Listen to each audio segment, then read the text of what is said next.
Okay, next items po tayo for unboxing. Ito na siya, no? So, ayan. Okay, so buksan na po natin siya, no?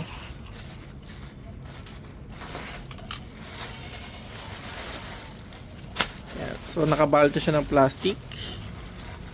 Plastic na plastic. Oh, alright. So, meron tayong... Okay, so marami siyang klase, no? Pero, buksan na po natin ito para mas makita ninyo.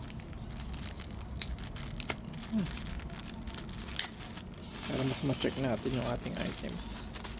Okay, so meron tayo dito synthetic leather type na wallet, no? Okay. Pwede yun sa card, para pwede din sa mga papers money, license card, anything po na credit card, then mukhang sakto naman siya, no? So meron siyang anime slot, tapos dalawang magkabilaan na lagayan dito, ayan, both side, ano?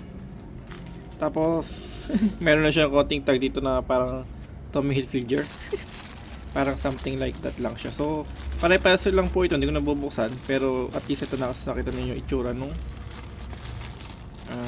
loob niya, no? Okay. So okay naman po yung ating items so far. Yes, kasi isa lang nabuksan natin, pero mukhang okay naman to. Sa presyo pa lang, sakto na rin. So ilan ba to, no? Isa, dalawa, tatlo, apat, lima, anim, pito, walo, siyam, 10. So 10 pieces po siya na wallet size. So yun lang po, and thank you for watching.